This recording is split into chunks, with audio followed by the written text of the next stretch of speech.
Just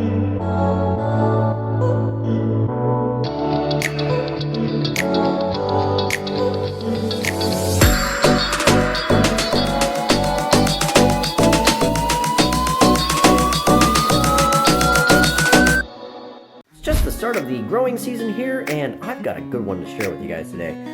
If you've never grown this stuff at home and you have the climate to do it, I highly recommend it. As you can see on the label here, Ashwagandha, this is all homegrown stuff. I did this last year for the first time. I usually buy this stuff at Costco, but I tell you, it runs about $30 for a good, I think it's 90-day supply of this stuff. I just like the fact of being able to grow my own, in this case, supplement. I use this stuff almost year-round. Of course, you definitely want to take breaks on it. If you've taken ashwagandha before, you know what it's all about. It's good for your cortisol levels, stress reliever, and it's good for sexual health, and just all-around well-being, testosterone for men, all that good stuff. And I tell you what, this stuff, when you grow this stuff at home, is much more potent than what you're going to get at the store.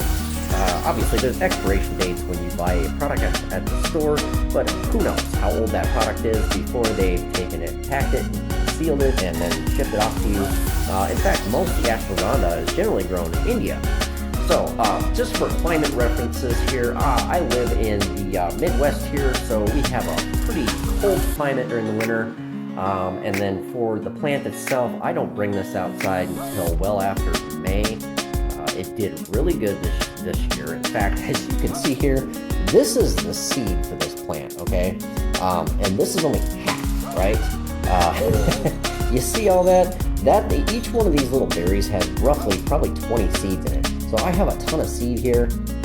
I could literally grow a whole crop with that. Last year I did 24 plants, okay? And this is what's left over. I did a 365-day supply of my own capsules, which I bought at the health food store. The local health food store sells the gel caps. I think it was like $10 for the bag of 500 capsules. Each one of these is a 500 milligram capsule, okay? And then I did have to buy a little machine. Maybe towards the end of this season, I'll do a video on packing the capsules and stuff. Show you guys how I get this powder out of it. But at the current time, yes, I had more than enough out of 24 plants, and I still have some. Occasionally, I'll throw this in my coffee or smoothie or something like that, just for an extra booster. But as you look here, I'll get you a little, let me hop out of the screen for a second here, and I'll show you my plant. The ashwagandha plant, as you can see, they're still quite young. Get a good shot on that guy there. They're still quite young, so, but they're definitely right on time. I don't think I picked these till well at the end of the season. We're probably looking at late September, October-wise, as far as my climate goes. If you live in a warmer climate, something such as Florida or, the warmer climates like that, probably do really well there. But I have a certain window of stuff that I can plant my stuff. And, our moisture levels here in the state do very well for this. So I was very lucky. And again, I'm doing again this year.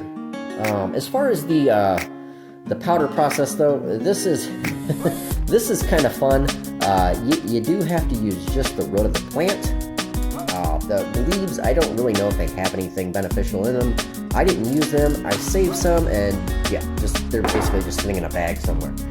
Anyways, guys, yes, and I'll probably take a few more little short videos of the process of these plants growing. I want to say they got to about 3 feet tall by roughly 2 feet wide. And then my best plant, of course, same thing with seed selection on vegetables and stuff. We save all of our seeds at my house. My wife does it with the vegetables. I do it with the herbs. I'm the herb guy. I do everything from chamomile to rosemary, okay? But anyways, yeah, so the seed selection process on these, same thing with the tomato, because this is a nightshade plant, just like tomatoes and potatoes and everything in that family. The biggest plant is what I chose. So this bowl of the seed is from my biggest well-doing plant. As you can see this year, let me grab this guy.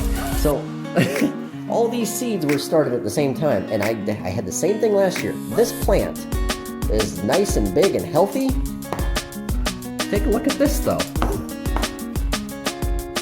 This plant here, just a tiny little guy. I mean, So this will probably be my big plant, prime plant. I'm going to plant this in a separate section by itself, so I know when I grab the seeds off that one at the end of the year, I'll know which berries they go for. And as for the other seeds, I do have the separate bag of those seeds, which I just keep for the heck of it. But the smaller plants and stuff, I don't like wasting the fruit on them, so I do save them, dry them out and stuff. You definitely don't, when you're saving these seeds, you just want to put them out on a plate somewhere or a bowl like this and just let them dry out. Because if you throw them in a bag right away, yes, you'll probably get some kind of mold or mildew. But in fact, I'll see if I can break one open for you here. I don't know how well the camera's going to show it. But there you go. All this orange stuff will be your seed.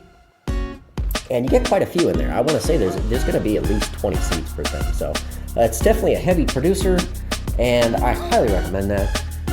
If you guys have any questions, though, definitely drop them down in the comments below and let me know. Have you guys grown ashwagandha at home?